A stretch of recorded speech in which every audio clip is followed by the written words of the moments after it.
I'd tell you my job title, but pretty much everything here. It changes by the day. But I do oversee our team partnerships, including the Yankees in Madison Square Garden, and have worked with Mo for years. So looking forward to tonight. I'd be remiss if I didn't promote Brandon's book for those who haven't read it yet. Ben, Living on Purpose. Living on Purpose. I know he would talk all about it if he was here, and he's not here. So if you don't have a copy, stop on your way out, and we'll make sure we get your information and send you a copy for coming tonight. And we'll get him to sign it when he's back from his trip. So hopefully everyone has that. And we will be starting in just a few moments.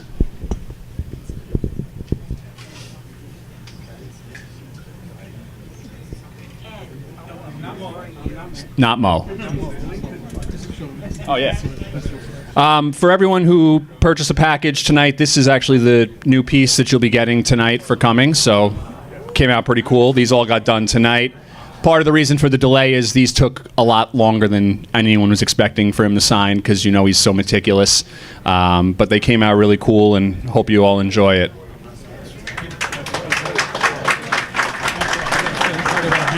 Yep.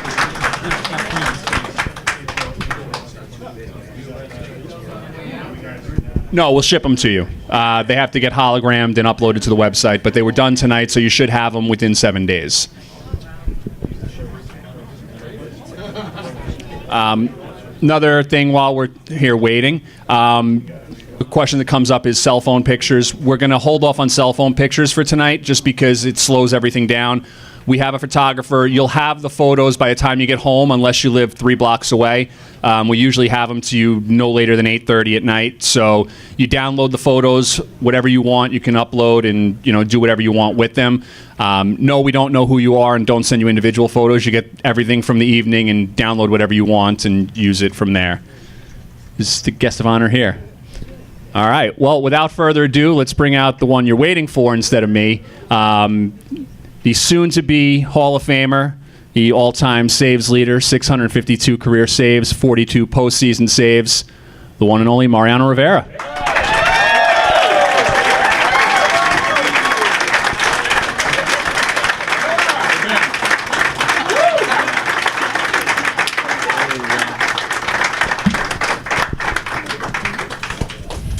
Hello.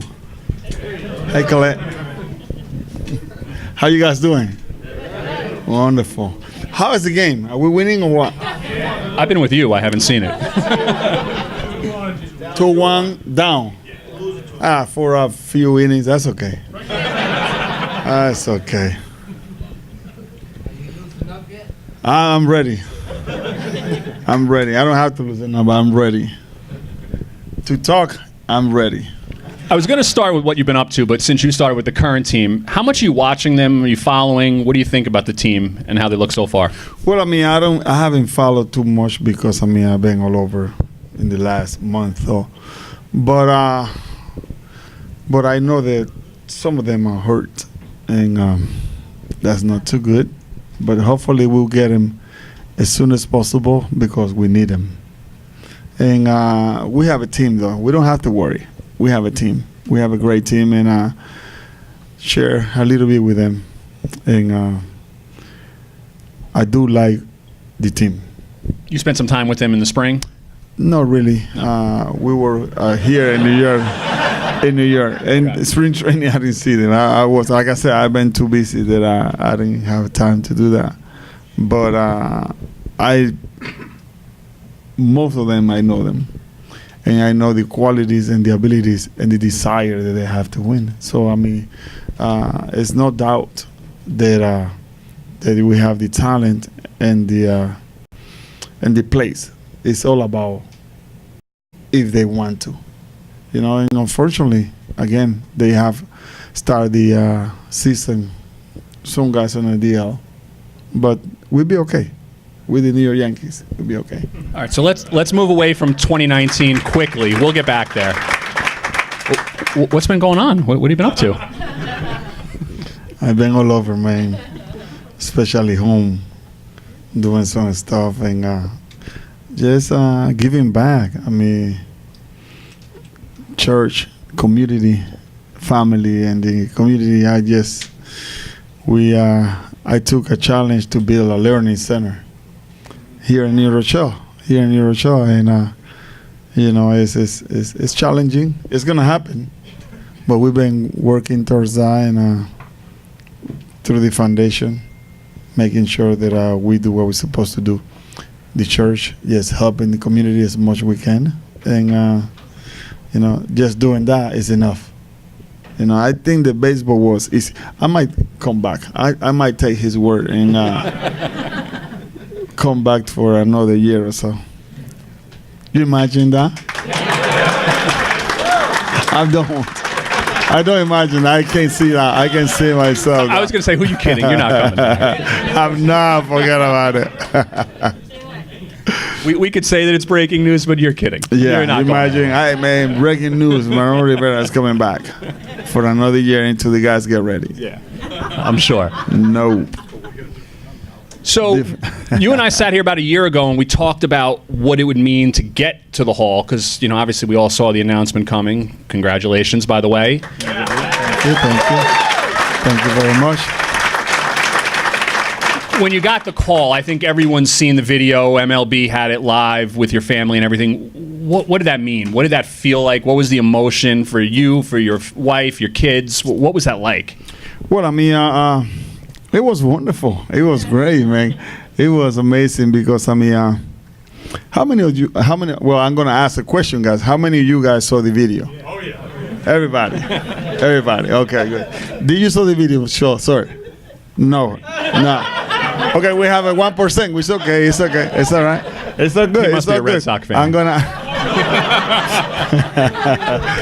He will see the video. Okay, so well, I mean, obviously, it's gonna sound like cocky, but I'm not. But you know, I wasn't worried about going into the Hall of Fame. I wasn't, you know.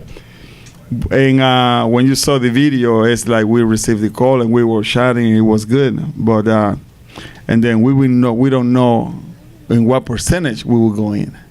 So when the guy called us and says, Jack says, "Well, Mariano, I have another news." I said, "Okay, what is it then?" He says, "Well, you were the first when we don't even allow him to finish. We don't know what he was saying. The first of almost. You know what I mean? That would have been something. But it was amazing. It was amazing because I was with the family. You know, just the family. And actually, the video was not Major League Baseball. None of those guys. Anybody. No, but a boy, there is a friend of the family, and he's doing some project for his school, his test. He's an Iona student, right? Iona student. Yeah. And they call and says, "You know what? Yes, come. Yes, you will do. You get the news." And he got it. That's awesome. That was amazing. You know, a lot of news TV channels from Panama, from ESPN, Major League Baseball. I said, "No, man, none of you guys." You know, because it's to me, I always been. When those personal things happens, it's just being me and my family through my whole career. And at that time, I don't want to change it. So it was amazing. I'm glad that it was just like that. Was it the unanimous part that meant the most? Well, yes. I mean, the whole thing was special. But I mean, being unanimous, I mean, it was 425 voters.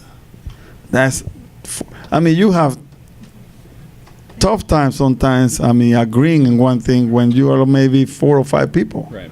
Imagine 425 people there, I mean, voting for the right thing. It's like, wow.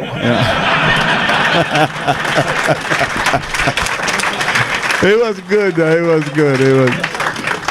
It was amazing. You know, it feels like when you won the World Series, you know, you throw the last pitch and you're like, wow. It felt just like that. It was amazing.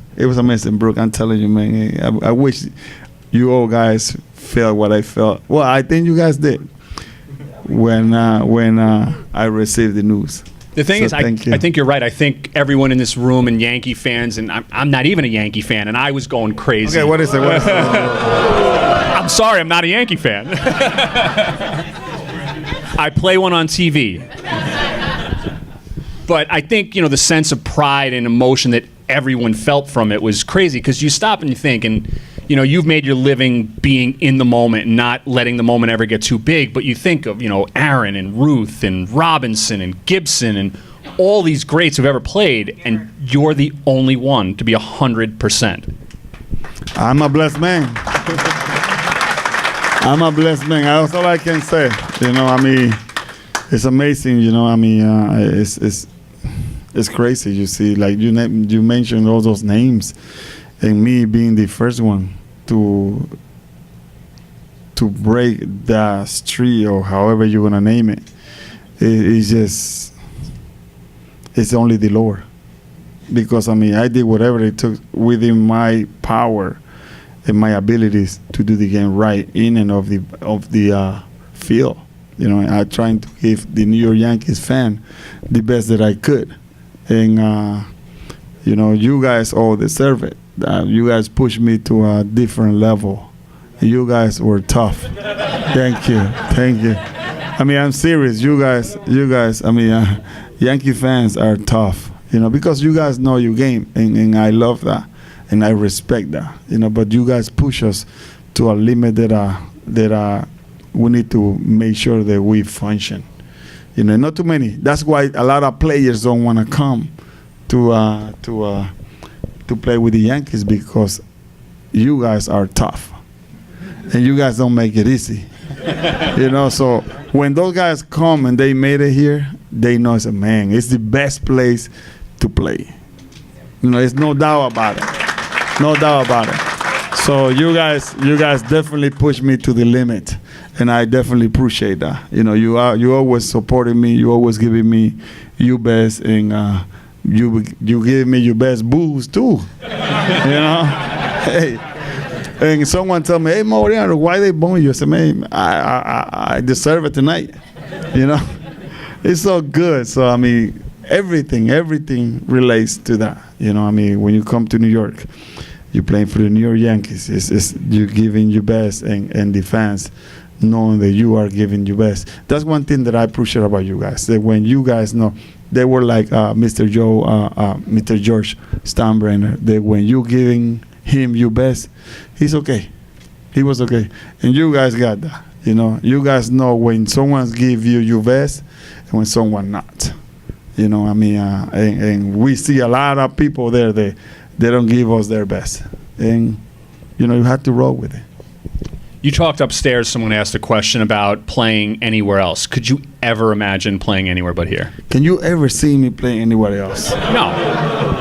And yes, I have the opportunities. Yes, sometimes the organization didn't make it easy for me to make the decision, but my heart and my mind, everything else was here. So for me, it was an easy decision. I just had to play the game. They teach me about the business part. I always play the game, and I love the game. I love it, and I enjoy the game. I always play the game just because the game, not about money. I play the game to find out how many championships we can win.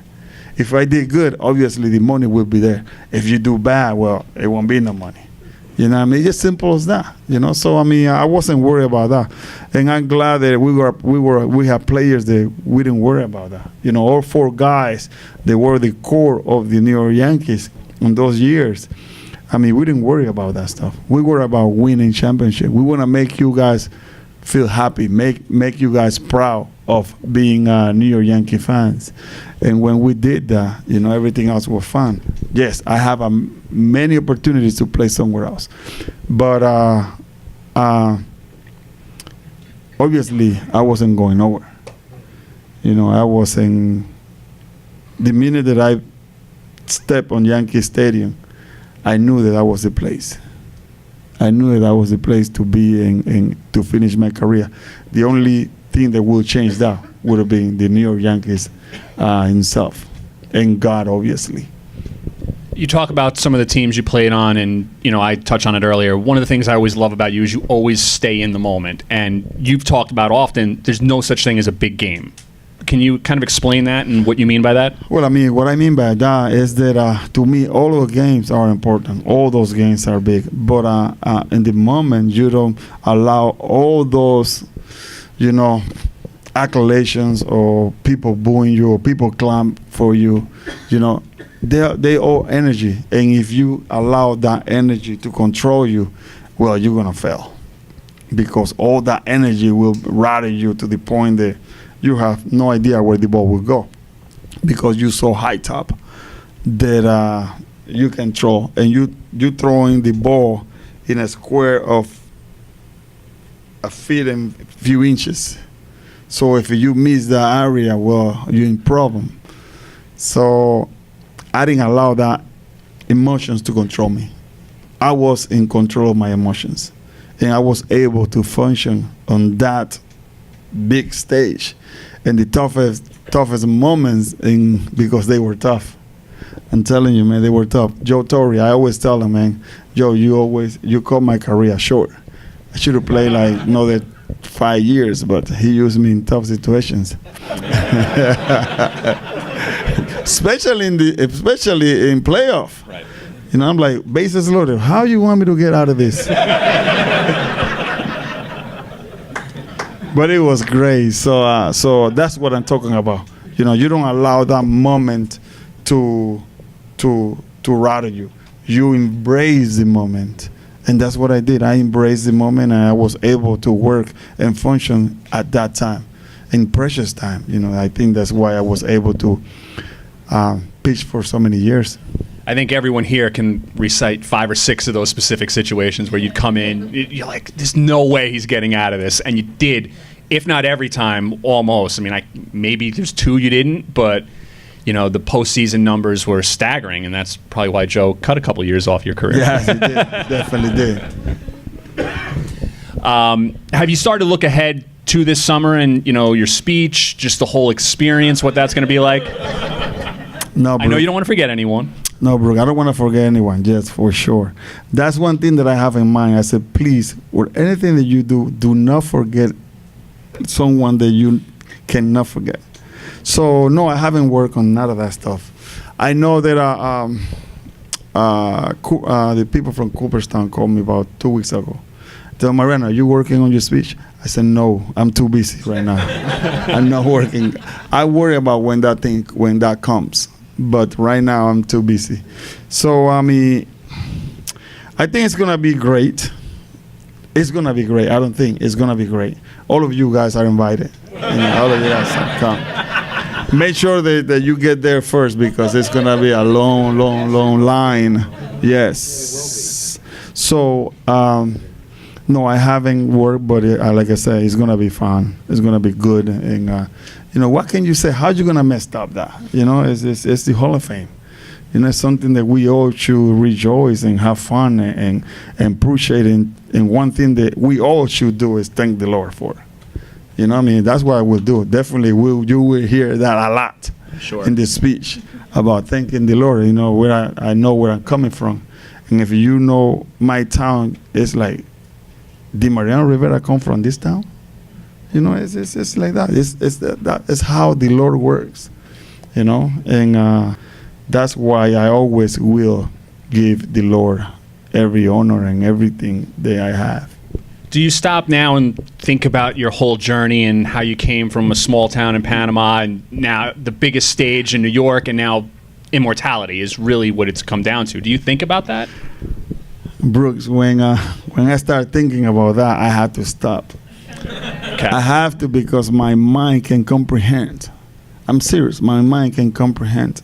Everything is everything that went through, everything that happened. My talent wasn't enough to be a major league pitcher. Forget about Hall of Fame. Forget about championship. Forget about All-Star. But he took it to a different level. And I'm here because I had to tell you. It's not that I want to tell you lies. That, I was this and I was that. No, that would be a lie. Right. But what I'm telling you is the truth. My ability were enough to maybe be in minor leagues, maybe. Okay, but the Lord took the ability and took it to a different level. And now we're speaking about that. So it's not about me, it's all about Him. And when everything that I did in Major League Baseball and through my whole career is because Him allowed it. 5 championships, 652 saves, 42 postseason saves. Is there one or two moments, though, that really just jumps out at you from your career? Anything? Brooke, to me, that's easy. To me, but it's not even something that I did on the field. It's something that I wear. And wearing that uniform, to me, that's my moment. Wearing the pinstripe. You guys that wear that Yankee, and anywhere that you guys go, you should have to represent it with dignity, because that's what I did. That's what I did. That's what I love about the New York Yankees, about the amazingness, the prestige, all the players that went through it. To me, that's something special. Yes, there were many games from game 1 to my last game that I played.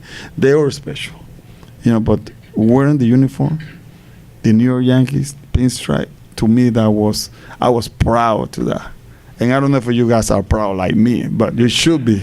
You should be. But man, when I see that, it's like, wow, I was watching Dwayne Wade's last game the other night, and I started thinking, like, you've almost really kind of started that whole farewell salutes, like what happened in your final game and your whole final season. You saw it with Kobe Bryant and Chipper Jones and all these players, Derek, obviously. Do you realize that? How does that feel, like that last game and that final moment and what that led to? Because it's now become almost like a tradition for a lot of great players. That last day, man, that last game, was crazy. It was crazy. Yes, it was crazy.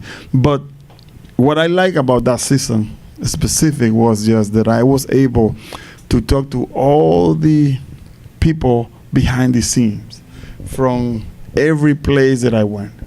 That's what I love the most.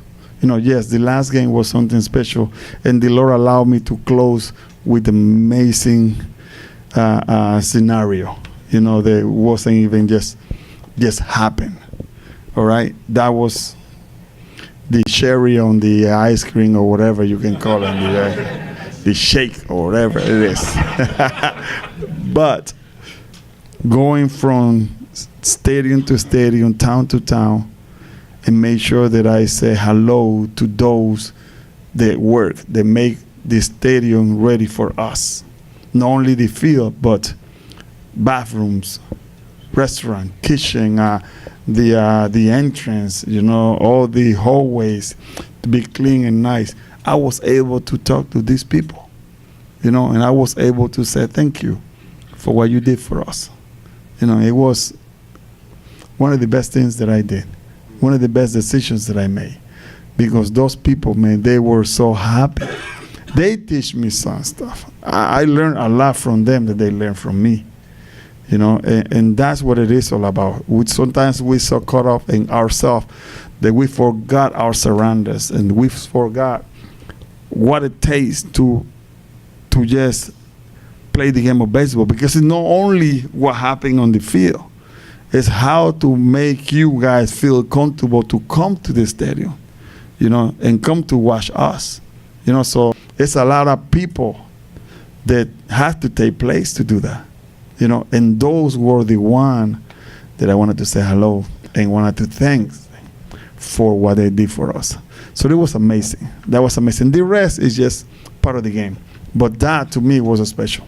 So it's always the off-field stuff with you that seems to be the focus. And now with your foundation, the church and the learning center that you're working on, tell everyone all the work that you've done there. Not to brag or anything, but you've done a lot of work for the community. Talk about that, both here and back home in Panama. Well, definitely. Here, especially, here in New Rochelle, because, this is the first town that I came here. And it felt like I was home. So I always take a challenge to to help others. It's not just about me. It's just the Lord has blessed me in a way that I can bless others, and I can be their voices. I can be their friend or someone that just reach them and say, you know what, we're gonna go through it. We're gonna push, and we're gonna be fine at the end. Because there's definitely it's a lot of people in need. And while the Lord put you in or give you a platform, we needed to use it. So that's what I'm doing. I'm using the platform that the Lord has given me so I can do for others. And that's what we've been doing, through the church, through the foundation, and now hopefully to build this learning center to give these youngsters the opportunity to be better. Opportunity that sometimes they don't have, and send them to school, send them to college, finish through the foundation. We giving them a scholarship to finish. So that's what we believe. That's what we talk about, and thank God for that. Let's take some questions from the audience. Let's start with Ed Schauder, of course. Congratulations, brother. So happy. I was going to ask Brooks what team he roots for, but I don't want to waste Don't ask that. Yeah. Don't And ask you know that. the answer, Don't Ed. ask that. So we can't talk about you without talking about Cutter. How did you find the pitch? Can you teach the pitch to others? And has anybody ever asked you to teach it? Yes, how I find it, how the Lord gave it to me, because I didn't find it. The Lord gave it to me. Yes, I tried to teach it. Some guys get it a little bit, but it never the same, and it won't be, because I always believe that the Lord always give you something special, a talent for you to do whatever you do. That whatever you do, the Lord gave you something for you to shine. You just have to learn to use it, and that's what I did. And believe me, a lot. If I would have charged for the people that asking me, man, I would make a lot of money. I would build a lot of learning centers and church. I was going to say my 9-year-old travel team starts practices next week. We might, Well, I can charge. I got like a couple kids who can throw them out. Well, when did it actually hit you that you at the wall? What is that? When? When you got notified at home? Yes. When did it actually hit you that you made it? There were days even when I made it, they call, and I'm like, wow. They were interview people from some magazine in Cooperstown. He interviewed me, and then I had to say something, and he wanted me to say exactly the way he told me to say it. He says, well, Mariano, say it like this. Hi, I am a Hall of Famer, Mariano Rivera, and blah, blah, blah, blah, blah. Well, I didn't say it like that. I said, hi, my name is Mariano Rivera, and he automatically stopped me. He says, no, Mr. Rivera, you had to say, I am a Hall of Famer. That is when it hit me. I'm like, but I never speak like that. I never talk like that. But well, I'm sorry, but that's the way it had to be. You are something special. And that is when Rusty, that's when that was like, wow, Because it's, again, I'm going to add a little bit more. It's not to brag, not to say, oh, I am. No, but it's a lot of work to lead to that. So thank you. That's cool. Thank you very much. Right in the back. I just had a question. In 2010, Posada ended up getting thrown in a game, and they had to bring a September call-up up to catch for you. How do you handle calming down a September call-up catching for you? Yeah, that's good. Because Do you remember that one? because it's the thing is that I was a guy that I didn't have problem with any catcher. When the rookies came, or when whoever was there come to catch me, I say, hey man, just put one finger. Forget about anything else. Don't worry about nothing else. Just put one finger and that's whatever it is. Just stick with that. You know. I never have problem with them. Never have problem with the catchers. Even with the rookies. The rookies, I mean, they come to me and they all nervous and ninth inning, you know, winning by 1 run, and I can see the nervousness of them. Say, hey, come here. I grab him and say, man, don't worry about it. Just put one finger and let's go at it. You know, just follow what I will tell you. And that was it. And everything was fine. So that was good. Thank you. Little guy in the back. Do you live in New York? I do live in New York. Not in New York City, but in New York. Yes, I stay here. I love it so much that I stay here. Thank you. We love you. Thanks. Mariano, you come from a small sporting country like me that punches above its weight, Ireland and Panama. There you go. I have to ask you, how much of an inspiration was the great Roberto Duran on you? Oh man, the great Roberto Duran. He's still inspiration for me and for many Panamanians and many people that love the sport of boxing. Roberto, to me, I mean, he was a special person, and unfortunately, people took advantage of his good deeds. All right, because he was doing right. He wanted to feed the whole Panama, the whole country of Panama. You know, and yes, you can do those things, but you only can cover so much. You know, and he spent everything that he had doing that and doing some of that stuff, but I saw his heart. I saw his initiatives, what he wanted to do. You know what I mean? And that's what I love about Roberto, that he always was thinking about somebody else, always giving. He knew where he come from. He was giving back to those people and beyond. So yes, to me, Roberto, it will be a person that I always will admire for just doing that. Yes, represent us the great way, but also giving back to the community. Thank you. Thank you. Very cool. In the back. Who is my biggest role model? Okay, well, role model I saw later when I start following him and see him how he acts and all that stuff. That was Mr. Yogi Berra. Yeah. All right. Growing up, I didn't have my father, but I didn't have one athlete to follow. I said I want to be like that person. But when I came here and I made it to the big leagues and I saw Mr. Yogi Berra, I fell in love with the man. You know, the man is has such a great charisma, great character, and a great person. You know, I said, man, I want to be like you. You know, and he was amazing, special person. Thank you. Back there somewhere. There she is. And you were talking about rookies, and how you calmed down rookies. Were you a nervous rookie, and did you ever get discouraged in your rookie year that you weren't going to make it? No, thank you. That's a great question. No, I never got. You know, nervous is being nervous is part of us. Being nervous is just human. You know, I was okay. To my left was Don Mattingly.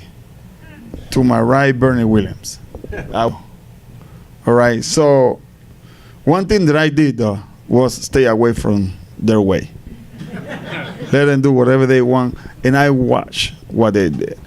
You know, they never teach us about the game of baseball verbally. They teach us by example. You know, so no, I wasn't nervous, and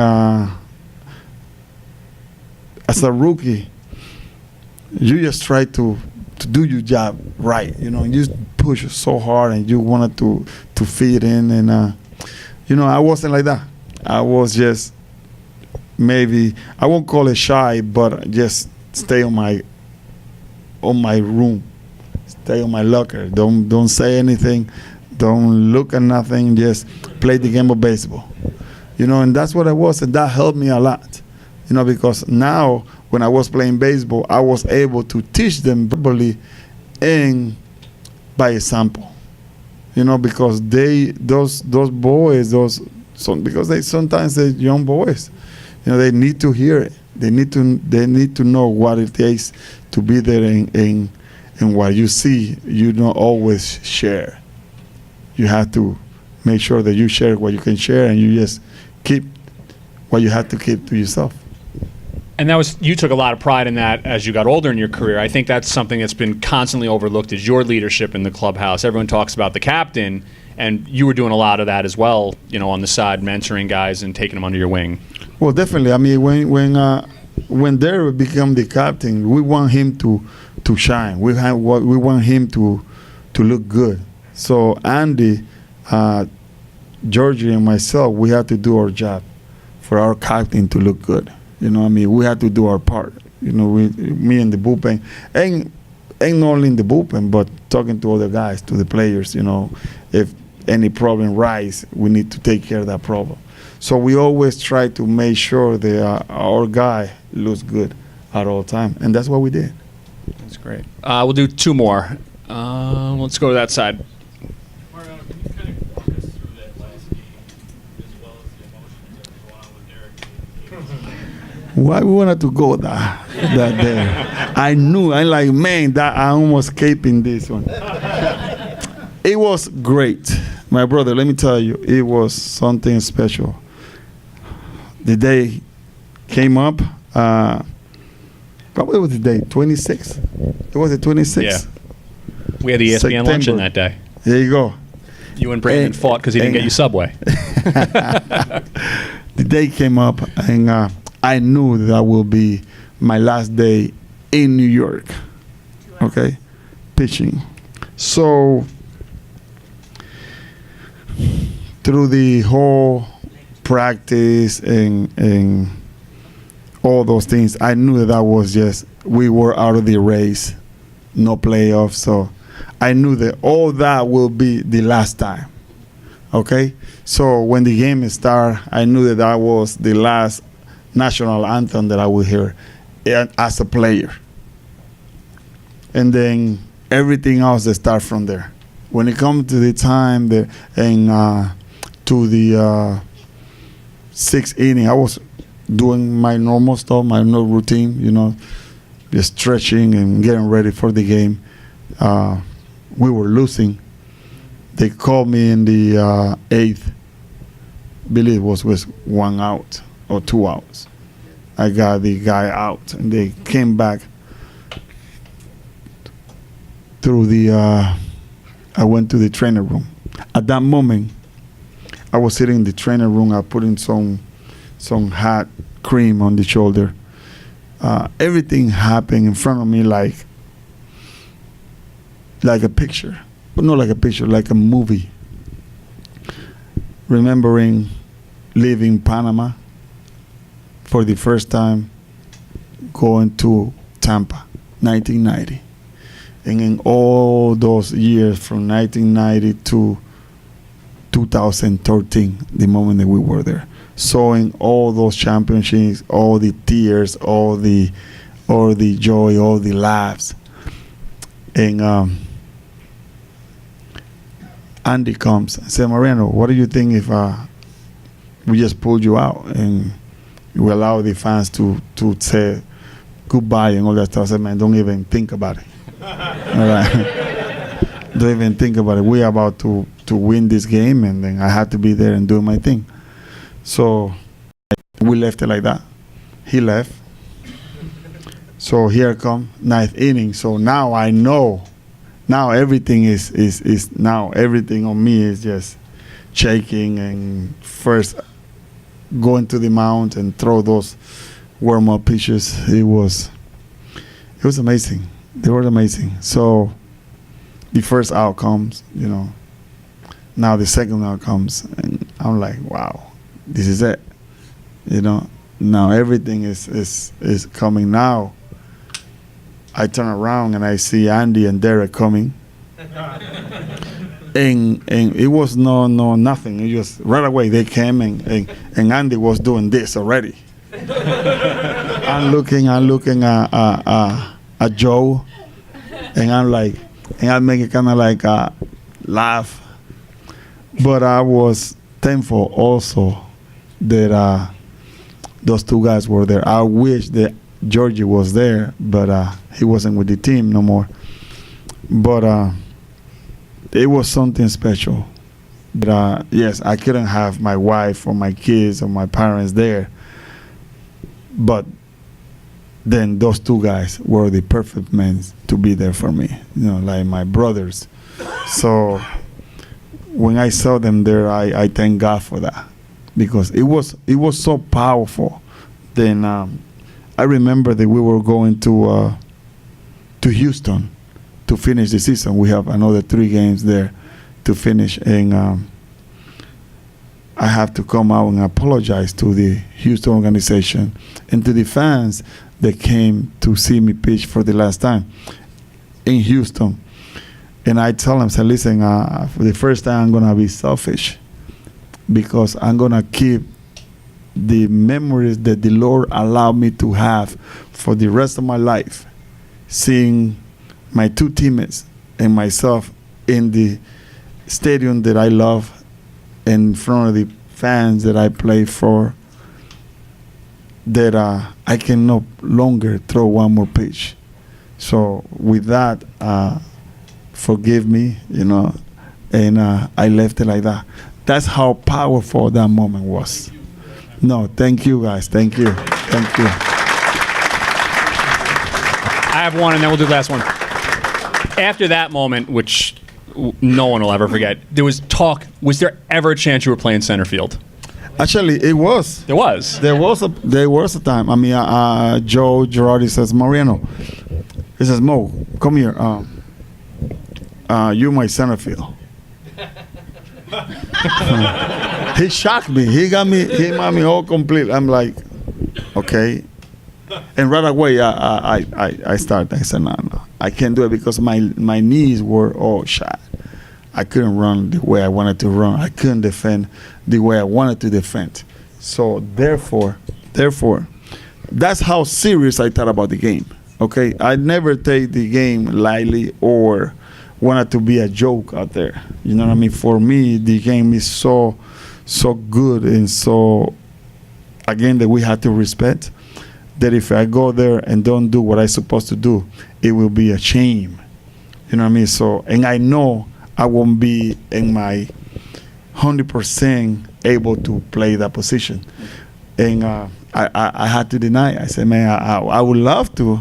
My heart wants to, but my mind told me no. And I told Joe Torre to do that, and he didn't do it. I wanted to. I said, Joe, it's easy. Put me in the game in the 8th inning. Just 1 out. It's only 1 out. Just put me there. If it stayed there, hit it, I will catch it. I had no problem with that. I will catch it. But just 1 out. Put me in the 8th inning, 2 outs. Hey, put me there, and then I'm ready to pitch. So you want Bernie to sit? Oh, Bernie's going to sit. All right. Yeah, you sit. I got it.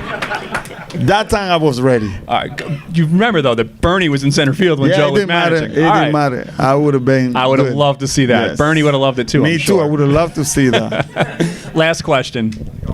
Good. Thank you. To know that you're the last baseball player to wear the Yes. Yeah.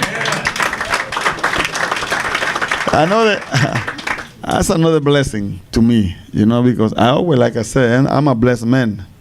And that is something special, because first of all, I had to start that question saying this. Someone asked me about Jackie Robinson. I said, who is Jackie Robinson?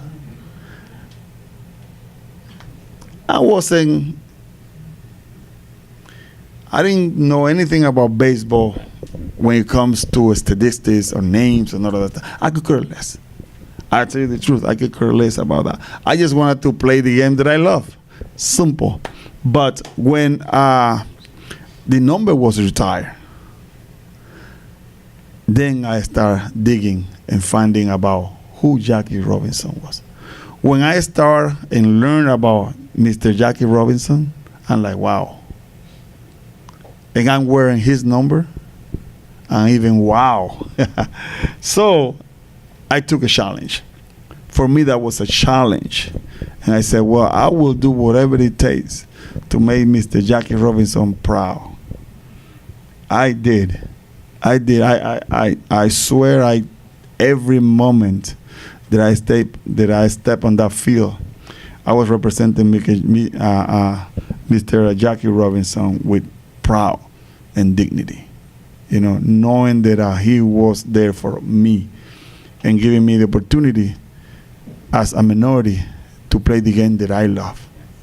You know, so when I was the last one, because there were few guys, when I was left just me, myself, I'm like, wow, you know, now it's even bigger challenge. Now I had to really, really, really step up and do whatever it takes. And I did. I'm that I can be proud of that I did. Thank you. Thank you very much. Any parting words, anything in closing before we wrap? Well, Brooke, my thing is Ben, man, thank you. Thank you for being here. I appreciate your presence, Ben. Thank you. Ben, how old are you? 5. Well, I was a little older than you, Ben, when back home in Panama, I remember the police force, they came one Christmas and they gave me a train, a choo-choo train that I remember to today. I'm 49 years old. And I still remember. I was 8 years old when they gave me that train. Okay? I wish that someone was able to talk to me about baseball. But now I'm talking to you, Ben, baseball. So now you said 5 or 6? 5. When you're 49, you will remember me. And I said, some man talk to me about baseball, Ben. You know, this is the beauty about guys. This is the beauty about that we have the power to imprint in these youngsters' mind and heart a good thing or a bad thing. Okay? And for me, that also was another challenge, that I wanted to do baseball right. I wanted to do everything that I could for them to have an idol, for them to follow, to have someone to look up for. I'm not a perfect man.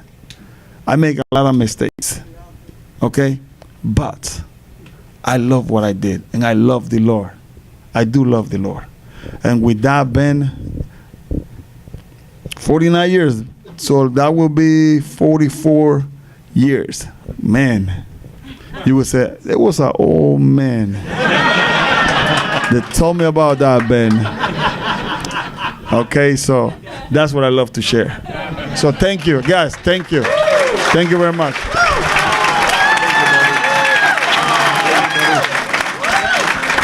Thank you. Thank you very much, guys.